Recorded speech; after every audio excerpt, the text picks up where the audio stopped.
Hello, I'm Kendra Von Esch of Shalom World, bringing you the news from around the globe. Pro-life leaders were invited to a White House social media summit on Thursday to discuss claims of online censorship by search engines and social media sites.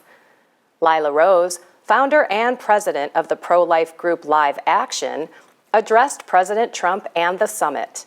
We have been for 4 years banned from doing any advertising on Twitter, and they told us that in order to reinstate our accounts, Live Action has been prevented from advertising on Twitter for 4 years and was permanently suspended from Pinterest in June. Lila Rose said that double standards and bias is a growing problem in big tech, even though they say that they are politically neutral and that they don't discriminate. Also present at the summit was Mallory Quigley, Vice President of Communications for the Susan B. Anthony List.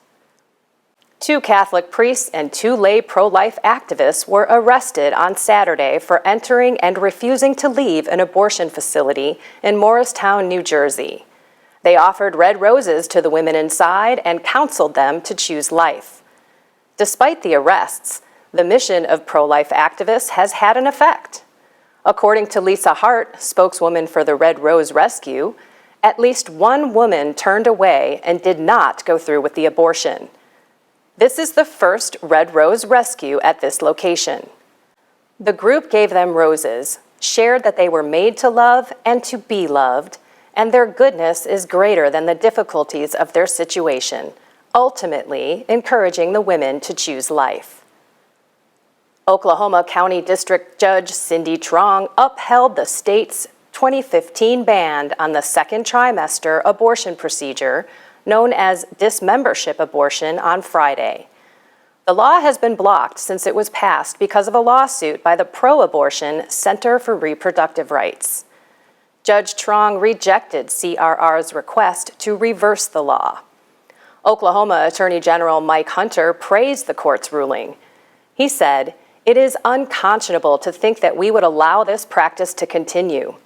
Judge Trong is to be commended for declaring this legislation constitutional. Today is a major victory for basic human decency in Oklahoma." Next week, U.S. Secretary of State Michael R. Pompeo will host the second ministerial to advance religious freedom in Washington. Last year's event was the largest ever global meeting on religious liberty, and Pompeo said the administration of President Donald Trump has made religious freedom a true priority. The meeting comes just 1 week after Pompeo's British counterpart, Foreign Secretary Jeremy Hunt, presented an independent report on worldwide anti-Christian persecution. The 21st century is seeing some of the largest-scale anti-religious persecutions since the end of the Cold War, and the UK report estimates about 80% of those affected are Christians. According to Open Doors USA, a group that monitors persecution of Christians globally, 4 Christians were executed in a village in Burkina Faso. The latest shocking attack happened on June 27th when unidentified armed men entered the village and warned against contacting government or military forces for protection.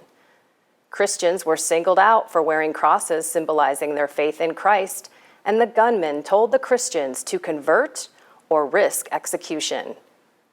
This brings the death toll of Christians killed in similar attacks to 27 since February of this year. Thanks for watching and for your support. Stay in touch on social media, our app, and online at shalomworld.org. May you walk in the light of the Lord, and may peace be with you always.